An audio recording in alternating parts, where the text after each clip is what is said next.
फिर toxic feminism क्या है, क्योंकि कहीं ना कहीं कुछ एक सेक्शन ज़रूर है कुछ ऐसा जो इस चीज़ का एक गलत फ़ायदा भी उठाता है। जैसे कि अभी हाल ही में एक न्यूज़ आई थी जहाँ एक लड़की जस्ट बिकॉज वो इंस्टाग्राम यूज़ करती थी तो कैसे उसे जला दिया गया। तो ऐसे पे आपका क्या टेक है इस बात? मैं देखती हूँ आसपास लोग सोचते हैं जो इंस्टाग्राम या कोई भी सोशल मीडिया यूज़ कर रहे हैं, दे थिंक वो वेले हैं, वो यूजलेस है। क्योंकि वुमेन अपने फैमिली का पूरा ध्यान रखती है, अपने बच्चों का और अपने परिवार का, अपने रिश्तेदारों का, अपने वर्क प्लेस का, लेकिन जब खुद की बारी आती है तो पता नहीं क्यों वो अपने आप को कहीं ना कहीं लास्ट में रखती है। तो ऐसे में सेल्फ लव कितना ज़रूरी है?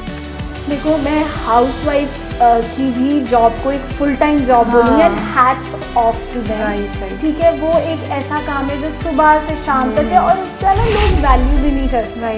ये हमें दूसरे मतलब सेक्ट को या दूसरे जो जेंडर है उसको नीचा नहीं दिखाना है, बल्कि मेल्स बहुत इम्पॉर्टेंट रोल प्ले करते हैं फेमिनिज्म में। फेमिनिज्म का मतलब है कि आपको इक्वल अपॉर्चुनिटीज़ मिले, चाहे आप आर्मी में जाना चाहते हैं, चाहे आप पायलट बनना चाहते हैं, तो आपको वो इक्वल अपॉर्चुनिटीज़ ज़रूर दी जाए।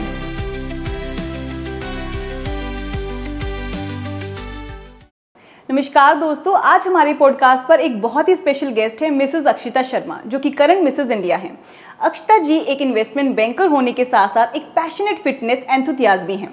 अपनी जर्नी में उन्होंने कई बड़े अचीवमेंट्स हासिल किए हैं। उन्हें मिस चंडीगढ़ 2016 का खिताब मिला, वो Mrs India first runner up भी रही हैं और उनको सम्मानित किया गया है वाओ वुमेन अवार्ड और आयरन लेडी के अवार्ड से उनकी डेडिकेशन और स्ट्रॉन्ग पर्सनैलिटी के लिए।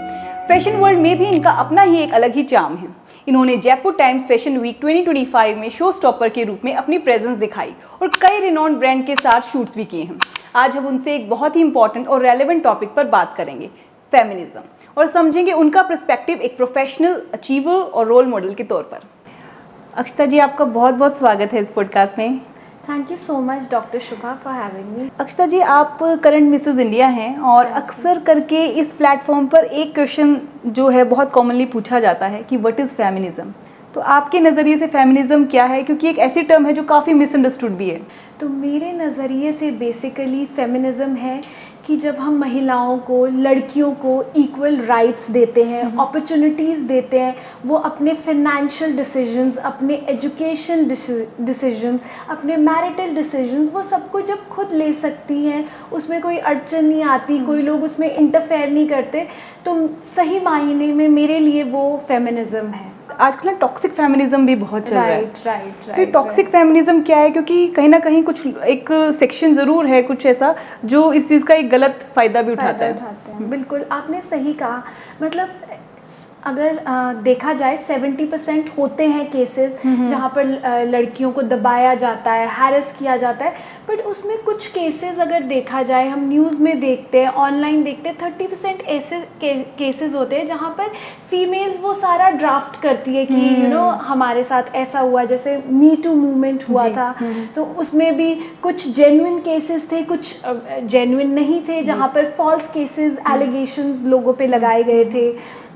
चाहे फिल्म इंडस्ट्री की बात कर ले, चाहे टीचिंग में देख लीजिए, तो इसमें लोग फ़ायदा भी उठाते हैं। तो इसमें यही है कि हमें बहुत अच्छे से उसको देखना चाहिए, उसको कि कोई हमने मतलब गलत चीज़ पे तो नहीं हम एक्शन ले रहे हैं। अक्षिता जी, आप सही कह रहे हैं। हाल ही में एक न्यूज़ आई थी, 17 साल का एक लड़का गुरुग्राम से, तो उसे इतना ट्रोल किया गया क्योंकि उस पर हरासमेंट का आरोप लगाया गया और उसे इतना ज़्यादा ट्रोल किया गया कि उसने सुसाइड कर लिया।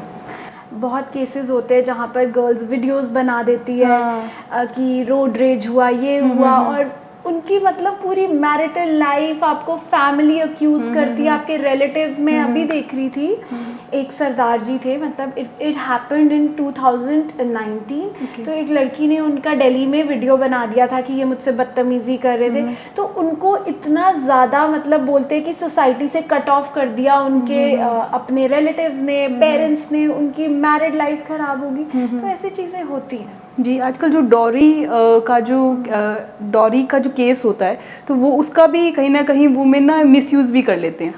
तो उनको झूठे आरोप लगा के, और एक तो अब बात चली रही है न्यूज़ की, तो एक न्यूज़ ये भी आई थी कि एक पर्सन ने, एक हस्बैंड ने सुसाइड कमिट कर लिया था क्योंकि वो कब से वो डाइवोर्स लेना चाह रहा था और उसकी वाइफ उसे धमका रही थी कि अगर ऐसा किया तो मैं डॉरी का केस कर दूंगी और सुसाइड भी कर लूंगी। तो इस तरह की खैर ये सब चीज़ें भी हमारे समाज में हैं।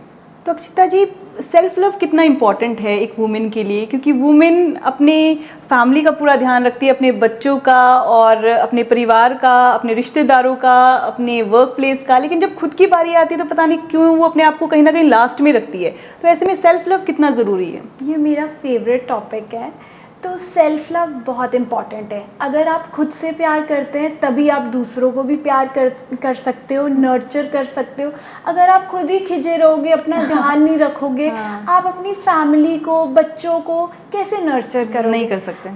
तो I think self love, self grooming is very important. ये बहुत आपको एक तरह का कॉन्फिडेंस आता है जब आप अपने से। And self love is not just being कि आप एक फिजिकल उसमें कि आप ग्रूम हो रहे हैं, बट एक इंटरनल भी आप एक डिसिप्लिन ला रहे हैं, एक अपने को मेंटल सेटिस्फैक्शन दे रहे हैं। तो सेल्फ लव बहुत इंपॉर्टेंट है आपको सक्सेसफुल बनाने में। एक हर अरीना में एक अपना नाम जो होता है अगर आपने बनाना है तो वो सेल्फ लव से ही शुरू होता है, वो उसकी नींव है। और आपका फेवरेट मी टाइम क्या है? फेवरेट मी टाइम होता है, मैं अपना टेक केयर करती हूँ, अपने को पैम्पर करती हूँ, जिमिंग करती हूँ, I am a fitness enthusiast, walks पे जाती हूँ, I love listening to music, I spend a lot of time with my son, my family. तो मेनली तो होता है कि मैं अपने को पैम्पर करती हूँ। मैं घर में मुझे अच्छा लगता है बट मैं कुछ ना कुछ करती रहती हूँ। तो जैसे आप ग्रूमिंग की बात कर रहे थे, तो ग्रूमिंग कहीं ना कहीं एक आउटर अपीयरेंस के लिए, बहुत सारी लेडीज़ को लगता है कि आउटर अपीयरेंस के लिए है। आपसे ना एक ऑफ कैमरा मेरी बात हो रही थी एक दिन, आप बता रहे थे कि आपने वेट ट्रांसफॉर्मेशन जो आपकी जर्नी थी, तो वो भी हमारे व्यूअर्स को बताइए कि कितना ज़रूरी है कि फिट रहना ऐसा नहीं है कि सिर्फ आपके आउटर अपीयरेंस के लिए है, ये कहीं ना कहीं आपको एक सेल्फ कॉन्फिडेंस देता है, आपकी सेल्फ वर्थ भी बढ़ाता है। Very right, very right. मैंने खुद देखा है, मैं इतनी कॉन्शियस होती थी, मैं बाहर सोशल गैदरिंग्स अवॉइड करती थी, स्पेशली व्हेन मेरा सन बॉर्न हुआ था। मैंने बहुत ज़्यादा वेट गेन कर लिया था, बस अपने 2 पीस अटायर में अपना रहना, ऑफिस जाना और हर चीज़ से एक्सक्लूड हो जाना कि नहीं मैंने यहाँ नहीं जाना। वो कॉन्फिडेंस आपका मर जाता है। पर आपको देखकर सॉरी लगता नहीं है कि आपने वेट गेन किया भी होगा? नहीं, मैंने बहुत वेट गेन कर लिया था, वो ड्यू टू हार्मोनल इश्यूज, आपको पता है वो हो जाता है। तो but gradually focusing on my self, जैसे आपने सेल्फ लव की बात की, तो सेल्फ लव में ना सारी चीज़ें आ जाती है। अपने ध्यान रखना, अच्छा खाना, वॉक पे जाना, अपनी मेंटल हेल्थ का ध्यान रखना। एक अक्षिता जी, वुमेन हेल्थ जो है कहीं ना कहीं वो बहुत डिस्टर्ब हो जाती है। जैसे आप अभी हार्मोन्स की बात कर रहे थे, तो पीसीओडी, पीसीओएस, यहाँ तक कि थायराइड जैसी जो प्रॉब्लम है वो वुमेन के अंदर, थायराइड जो अभी मैं पढ़ रही थी कहीं कि 42 मिलियन लोग इंडिया में सफ़र कर रहे हैं थायराइड से, लेकिन उसमें मैक्सिमम जो है वो वुमेन है। तो और मैं ये भी कहीं मैंने पढ़ा कि थायराइड उन लोगों को होता है जो अपने इमोशंस को सप्रेस करते हैं, खासतौर से जो हाइपोथायराइडिज्म है, जो अपने इमोशंस को एक्सप्रेस नहीं कर पाते। तो ऐसे में कहीं ना कहीं वुमेन को ये जो मेंटल हेल्थ डिसऑर्डर्स जो जितने हो रहे हैं, तो कहीं ना कहीं इसके पीछे का क्या कारण है? यही है कि वो सेल्फ लव के पीछे कहीं ना कहीं उन्होंने उस चीज़ को अवॉइड किया है। यस, एक तो सेल्फ लव अवॉइड करते हैं, स्ट्रेस फैक्टर्स होते हैं। हाँ जी। तो वही है कि आपको अपने को टाइम देना बहुत ज़रूरी है। स्ट्रेस सबकी लाइफ में, but you should know how to manage it. Right right. आपको अपने स्पाउस से बात करो, फ्रेंड्स से बात करो, talk to the people who are close to you. तो अपने स्ट्रेस को आपको करना, स्ट्रेस, ये जो सारी बीमारियों के आपने नाम लिए, ये स्ट्रेस का आउटकम है। जी जी जी, बिल्कुल। तो जब तक आप बाहर से भी जितना आप अपने को अट्रैक्टिव बना दो, लेकिन अगर आप स्ट्रेस को नहीं मैनेज करोगे, वो सारा हार्मोन इम्बैलेंस कर देगा और ये सब टेम्परेरी हो जाएगा फिर तो। Exactly. So stress is to be manage, it's very mandatory, बहुत ज़रूरी है स्ट्रेस। जो छोटे शहरों से जो लड़कियां आती हैं उनके सपने बड़े होते हैं, पर कहीं ना कहीं फैमिली, सोसाइटी प्रेशर कहीं ना कहीं उनके सपनों को काफ़ी एक सीमा में रखने की कोशिश करते हैं। जैसे कि अभी हाल ही में एक न्यूज़ आई थी जहां एक लड़की जस्ट बिकॉज वो इंस्टाग्राम यूज़ करती थी तो कैसे उसे जला दिया गया। तो ऐसे पे आपका क्या टेक है इस बात पर? मुझे लगता है कि मतलब touchwood, I am very lucky, मेरी फैमिली बहुत सपोर्टिव रही है इस मैनर में। बट मैं देखती हूँ आसपास लोग सोचते हैं जो इंस्टाग्राम या कोई भी सोशल मीडिया यूज़ कर रहे हैं, दे थिंक वो वेले हैं, वो यूजलेस है। right. बट अगर आपने जिस इंस्टेंस की आप बात भी कर रहे थे, तो वो फीमेल अपना सैलून चला Right, रहे थे, अपना रोजी रोटी कमाई थी, अपनी एक आइडेंटिटी बना रहे थे उस चीज़ से। तो देखिए, कोई भी सोशल मीडिया का अगर आप प्लेटफॉर्म यूज़ कर रहे हैं, उसको सही तरीके से यूज़ कर रहे हैं, तो वो तो आपके भी फैमिली का नाम बन रहा है, एक आइडेंटिटी बन रही है। तो कोई भी चीज़ें अगर अच्छे तरीके से यूज़ करो, तो आई थिंक किसी को कोई ऑब्जेक्शन नहीं होनी चाहिए, बल्कि आपको तो प्रोत्साहन देना चाहिए कि आपकी बहू बेटी आपके घर का नाम रोशन कर रही है, उसको लाखों करोड़ों लोग सोशल मीडिया के साधन से जानते हैं। सो आई थिंक मतलब ये गलत है जो लोग सोशल मीडिया को एक गलत उससे सोचते हैं। अगर तो हम पर डिपेंड करता है कि हमें यूज़ कैसे करना है। एग्जैक्टली वैसे तो अगर देखो, टीवी को भी पहले बोलते थे टीवी इज अ बूम या दिस, बट टीवी को भी अगर आप न्यूज़ चैनल्स अच्छी चीज़ें फॉर लिमिटेड टाइम देखेंगे तो ठीक है। अगर आप एक्सेस में देखोगे तो आई साइड वीक होगी। तो वो आप पे टोटली डिपेंड करता है आप कैसे उस चीज़ को अपने लिए यूटिलाइज कर मतलब एडिक्टेड नहीं होना है उस चीज़ से, लेकिन अगर आप अपने करियर के लिए यूज़ कर रहे हैं और अगर इवन एंटरटेनमेंट के लिए भी कर रहे हैं कुछ थोड़े से स्पेसिफिक टाइम के लिए, तो इसमें कुछ बुराई नहीं होनी चाहिए। बिल्कुल भी नहीं है। फाइनेंशियल इंडिपेंडेंट होना और अपनी एक आइडेंटिटी बनाना, ये कितना इंपॉर्टेंट होता है वुमेन के लिए, कितना इंपॉर्टेंट होना चाहिए वुमेन के लिए? ये बहुत ज़रूरी है। आपके फादर कोई भी हो, ब्रदर, हस्बैंड, जो मर्जी हो, लेकिन आपकी खुद की आइडेंटिटी, अपना एक अस्तित्व होना बहुत ज़रूरी है। वो एक कॉन्फिडेंस देता है। मुझे किसी के आगे हाथ नहीं फैलाने होते, चाहे मुझे अपनी एक छोटी सी नेसेसिटी की भी चीज़ लेनी है। मुझे चाहे मेरे हस्बैंड जितना अच्छे से रखे, कुछ भी रखे, अगर मेरा मन कर रहा है किसी चीज़ को लाने का, I don't have to think कि मुझे उनसे पूछना है। और आप जब बाहर जाते हो, आप आंसरेबल नहीं होते कि मुझे इस चीज़ के लिए पैसे लेने, दो कोई आंसर भी नहीं करता। जैसे अब तो सारे बहुत मॉडर्न ख्यालातों के, बट फिर भी आपको एक टाइम किसी का भी कैसे भी आ सकता है, ठीक है। तो बोलते हैं ना, गाड़ी के अगर दोनों पहिए साथ बराबर चले तो वो बहुत ज़रूरी है। तो महिलाओं को भी कमाना बहुत ज़रूरी है। एक कॉन्फिडेंस आता है और एक अलग सा ही उनको एक बूस्ट मिलता है लाइफ में। पर जो बहुत सारी महिलाएं जो भी सुन रही हैं और हाउसवाइफ हैं, तो कहीं ना कहीं क्या आपको लगता है कि उनके लिए भी इम्पोर्टेंट है कि वो कमाएं, और कहीं ना कहीं अगर वो संतुष्ट है अपने हाउसवाइफ वाले जॉब से, तो इसमें भी क्या बुराई है? देखो, मैं हाउसवाइफ की भी जॉब को एक फुल टाइम जॉब बोलूँगी, and hats off to them. Right. ठीक है, वो एक ऐसा काम है जो सुबह से शाम तक है, और उसका ना लोग वैल्यू भी नहीं करते। राइट। ठीक है, बट वही आता है कि आप कुछ कर रहे हो, चाहे वर्क फ्रॉम होम कर लो, कुछ अपना छोटा, आजकल होम ग्रोन प्रोडक्ट्स का इतना है, चाहे आप पिकल का बिजनेस कर लो, कुछ भी आपकी जो भी काबिलियत है, आपका पैशन है, उसको लाओ। मुझे लगता है आपका फ्री हैंड होना चाहिए फाइनेंसेस की तरफ। चाहे आप हाउसवाइफ भी हो तो कमाओ ज़रूर। जी, अभी एक और रिपोर्ट के अनुसार जो सुसाइड्स हैं, वुमेन सुसाइड हैं, उनमें से 50% है वो हाउसवाइफ्स कर रही हैं। तो कहीं ना कहीं वो एक टॉक्सिक एटमॉस्फेयर में फंस जाती हैं, और कहीं ना कहीं एक जो वर्किंग वुमेन है, कहीं ना कहीं वो अपने आप को उस टॉक्सिक एटमॉस्फेयर से चाहे कुछ थोड़े समय के लिए पटकट कर पाती है।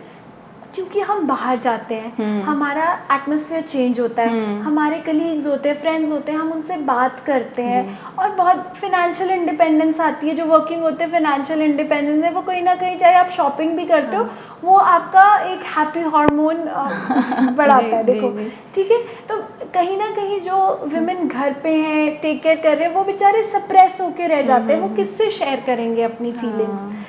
तो ये कहीं ना कहीं इसीलिए भी है कि जो हाउसवाइफ्स हैं उनका सुसाइड रेट ज़्यादा है। अक्षता जी, जैसे हम फाइनेंशियल इंडिपेंडेंस की बात कर रहे थे, वो कहीं ना कहीं हमारे यहाँ थर्ड वेव ऑफ फेमिनिज्म में था। तो हमारे जो फर्स्ट वेव की अगर हम बात करें, वो शुरू हुई थी 1850 से 1940s के बीच में, जहाँ पर मतलब जहाँ पे, और अगर वुमेन्स की बात करें वर्ल्ड वाइड, तो वो अपने लीगल राइट्स के बारे में बात कर रही थी। पर हमारे इंडिया के अंदर वो कुरीतियाँ चल रही थी, जैसे कि सती प्रथा, विडो की मैरिज नहीं होती थी, बच्चों को, लड़कियों को पढ़ाया नहीं जाता था, प्रॉपर्टी में कोई राइट नहीं दिए जाते थे, नहीं, हाँ जी, और लड़कियों को रीमैरिज वो नहीं कर सकते थे। और आपको जैसे बहुत ही, if someone is a widow, उनको बहुत सिंपल लाइफ, उनको अच्छा खाने से भी वंचित किया जाता था। तो इतना ज़्यादा हार्श था। तो वो राम मोहन रॉय जी ने जब ये सती प्रथा को ख़त्म किया था, तो I think that was the biggest revolution for any women. क्योंकि अगर किसी को आप मतलब किसी की डेथ हो जाती है और आप किसी को ज़िंदा जला रहे हो, I think that is the most painful thing. तो ये चीज़ हटाना ही एक हमारी इंडियन हिस्ट्री में बहुत बड़ी बात है। जी अक्षता जी, उसके बाद आती है सेकंड वेव 1960 से 1980s के बीच में, जहाँ वेस्ट में तो वर्क प्लेस पर डिस्क्रिमिनेशन ना हो उसकी बात हो रही है, रिप्रोडक्टिव राइट्स की बात हो रही है, लेकिन इंडिया में कहीं ना कहीं 1947 के आसपास यानी कि हमारी आज़ादी के पास कॉन्स्टिट्यूशनल राइट्स बन रहे हैं। राइट, वहाँ पर फीमेल्स को इक्वल वोटिंग राइट्स में हिस्सा दो, प्रॉपर्टी राइट्स में हिस्सा दो। तो इस पे हमारी गवर्नमेंट ने, जो प्रिवेलिंग गवर्नमेंट थी, उसने बहुत ज़्यादा वर्क किया और इतने सारे जो रिफॉर्मर्स थे उस टाइम, उन्होंने बहुत ज़्यादा इन रिफॉर्म्स को लाने में, इंडिया में चेंजेस लाने में, स्पेशली विमेन राइट के लिए जो कॉन्स्टिट्यूशनल राइट्स है 14, 15 आर्टिकल 14, 15, 16, तो वो लाया है। तो वो बहुत अच्छा मूवमेंट था। और अक्षिता जी, जब उसके बाद थर्ड वेव आती है जो कि 1990 से 2000 के बीच में आती है, जहाँ एक वुमेन को फाइनेंशियली एम्पावरमेंट होने की बात हमारे, तो मतलब आप ये देखिए 1980s में कहाँ बात चली, थर्ड वेव जो थी जो हमारी थी वो वेस्ट में तो फर्स्ट वेव से स्टार्ट हो गया था। तो वर्क प्लेस पे भी पहले ना कहीं हम बात कर रहे थे कि फाइनेंशियल इंडिपेंडेंट होना कितना ज़रूरी है, और आजकल अच्छी बात ये भी है कि बहुत सारी महिलाएं फाइनेंशियल इंडिपेंडेंट हैं भी। लेकिन उस टाइम इतना मुश्किल होता था कि अगर कोई महिला काम कर रही है, किसी की वाइफ अगर बाहर जॉब कर रही है, तो उस मर्द को ये माना जाता था कि ये तो मर्द ही नहीं है, मतलब कहने का मतलब है कि रिस्पेक्ट नहीं होती थी। रिस्पेक्ट नहीं होती थी, विमेन को काम करने ही नहीं देना था, और बहुत सारे प्रोफेशंस को बड़ा लुक डाउन किया जाता था। आज मैं देखती हूँ, मुझे इतना अच्छा लगता है, मतलब कई बार मैं गाड़ी से जाती हूँ तो मुझे जो ये ऊबर डिलीवरी फीमेल्स होती हैं, गार्ड्स हैं जो फीमेल्स होती हैं, मतलब हैट्स ऑफ टू देम, इतना अच्छा लगता है कि फीमेल्स मेल्स के साथ कंधा मिला के चल रही हैं। और जैसे आप वो थर्ड वेव की बात कर रहे थे, जहाँ पर वर्क प्लेस में पे डिस्पैरिटी बहुत ज़्यादा होती थी। चाहे आप फिल्म इंडस्ट्री में भी देखेंगे, जो मेल एक्टर्स हैं उनकी जो उनको पैसे मिलते थे या जो उनकी पेस थी वो ज़्यादा थी, और फीमेल एक्टर्स को दे आर पेड लेस। और वो वर्क प्लेस में भी होता था, काम बराबर होगा लेकिन आप फीमेल्स को लेस अपॉर्चुनिटीज़ दे रहे हो, उनको ग्रोथ उतना ज़्यादा नहीं दे रहे हो, समय समय पे प्रमोशंस नहीं मिल पा रही है। तो ये भी एक तरह का हमारे फेमिनिज्म मूवमेंट में जो है, अब आप देखेंगे इंदिरा नूई हैं जो पेप्सिको के सीईओ है, इतनी टॉप की फीमेल्स हैं who are like leading the industry. और अभी आर्मी में जो सिंदूर ऑपरेशन में भी। यस। तो खैर, फेमिनिज्म का मतलब ये नहीं है कि हमें मेन का मुकाबला करना है, मेन को नीचा दिखाना है। फेमिनिज्म का मतलब है कि आपको इक्वल अपॉर्चुनिटीज़ मिले, चाहे आप आर्मी में जाना चाहते हैं, चाहे आप पायलट बनना चाहते हैं, तो आपको वो इक्वल अपॉर्चुनिटीज़ ज़रूर दी जाए। जैसे आपने बहुत अच्छा बोला कि ये हमें दूसरे मतलब सेक्ट को या दूसरे जो जेंडर है उसको नीचा नहीं दिखाना है, बल्कि मेल्स बहुत इम्पॉर्टेंट रोल प्ले करते हैं फेमिनिज्म में। अगर मैं अपने घर की बात बोलूँ, यहाँ मैं आपके सामने बैठी हूँ इतने निश्चिंत होके, कॉन्फिडेंटली बाहर अपने शूट्स करती हूँ, ऑफिस जा रही हूँ, I think my husband plays a very major role. तो फेमिनिज्म में मेल जो है वो भी बहुत इंपॉर्टेंट रोल प्ले करते हैं। लेकिन कहीं ना कहीं अक्षिता जी, पहले जब हमारा सनातन धर्म होता था तब ऐसा ये कॉन्सेप्ट नहीं था। खैर, ये तब हुआ जब फॉरेन इन्वेजन्स आए, उसके बाद कहीं ना कहीं ये कुरीतियाँ हमारे समाज में फैली। सनातन धर्म में तो महिला को हमेशा ही एक अपर स्थान ही दिया गया है, देवी का दर्जा। जी, देवी का दर्जा। और अभी नवरात्रे भी आने वाले हैं, तो वहाँ फेमिनिन एनर्जी को ही तो सेलिब्रेट करते हैं। ऋग्वेदा में भी वुमेन स्कॉलर्स थे, फिलोसफर्स थे। तो उस टाइम में भी ऐसा नहीं था कि उनको सिर्फ घर घर का काम करना होता था, तो उस टाइम वो फिलोसफर्स भी थे, वो डिबेट भी करती थी, जैसे कि मैत्री, गर्गी और लोपामुद्रा, ये सब महिलाएं उस वक्त भी फिलोसफर के रूप में थी। बट अब फेमिनिज्म की जैसे जैसे वेव्स आई, अब लोगों में अवेयरनेस बहुत ज़्यादा आ गई है, फीमेल्स को एजुकेशन दे रहे हैं, हर चीज़ आ रही है, तो इस वजह से भी बहुत फ़र्क पड़ता है। अक्षता जी, आप ब्यूटी पेजेंट्स जैसे प्लेटफॉर्म को कैसे यूज़ करती हैं वुमेन एम्पावरमेंट के लिए? आई थिंक ब्यूटी पैजेंट एक ऐसा माध्यम है जहाँ मैं अपनी जैसी महिलाओं को, जो कि मैरिड है और उनकी आंखों में सपना होता है कि कुछ कर दिखाना है, तो वो एक ऐसा प्लेटफॉर्म है जहाँ हम लोगों को मोटिवेट कर सकते हैं कि हम लोग सिर्फ 4 दीवारों और घर से ऑफिस या घर के कामों तक ही नहीं सीमित रह सकते। तो प्लेटफॉर्म से इतने ज़्यादा लोग मोटिवेट होते हैं, मुझे इतने मैसेजेस आते हैं, फीमेल्स के आते हैं, गर्ल्स के आते हैं, वहाँ कॉलेज गोइंग गर्ल्स, कि ma'am how did you do that, एक आप ट्रांसफॉर्मेशन लाते हो, तो वो आप अपनी जर्नी शेयर कर सकते हो। उससे क्या होता है, लोग प्रेरित होते हैं, मोटिवेट होते हैं कि अगर ये लड़की कर सकती है तो हम भी कर सकते हैं। तो मैं सोशल मीडिया पे बहुत एक्टिव हूँ, so I keep on sharing my journey में अपनी क्या क्या चैलेंजेस थे, क्या है, आप कैसे कर सकते हो। तो मुझे बहुत अच्छा लगता है लोगों को इनलाइटन करना, और मुझे ऐसे लगता है कि अगर मैं एक व्यक्ति को भी अपनी वजह से मोटिवेट कर पाऊँ तो I will be more than blessed. जी, और ये बहुत ज़रूरी है कि जो हाफ पॉपुलेशन है हमारी, अगर वो ही खुश नहीं रहेगी तो हमारे समाज कहीं ना कहीं, समाज का आधार तो हिलेगा ही बहुत ज़्यादा। और किसी भी मूवमेंट, चाहे वो एक मीटू मूवमेंट हो, चाहे कोई भी मूवमेंट है, अगर उसके पीछे के अगर सच्चाई और न्याय अगर उससे हटा देंगे तो कहीं ना कहीं उसका जो असली मीनिंग है वो कहीं ना कहीं वो लैक करेगा। हाँ, बिल्कुल सही कह रहे हैं। तो Akshita ji, thank you so much for coming. Thank you so much, thank you. तो दोस्तों, फेमिनिज्म को सही तरह से समझना बहुत ज़रूरी है। हमें ये रियलाइज़ करना होगा कि इक्वालिटी और रिस्पेक्ट ही एक हेल्दी और प्रोग्रेसिव समाज की असली नींव है। फेमिनिज्म किसी वार का नाम नहीं है, ये एक जर्नी है टुवर्ड्स जस्टिस, इक्वालिटी और रिस्पेक्ट। और वुमेनहुड एक सेलिब्रेशन है स्ट्रेंथ, कंपैशन और डिग्निटी का।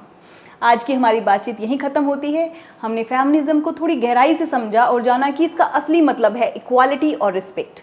अगर आपको ये एपिसोड अच्छा लगा हो तो प्लीज़ लाइक, शेयर और सब्सक्राइब ज़रूर करें। आपका सपोर्ट हमें मोटिवेट करता है ताकि हम और भी मीनिंगफुल और हीलिंग टॉपिक्स पर खुलकर बात कर सकें और नए पर्सपेक्टिव आपके सामने ला सकें।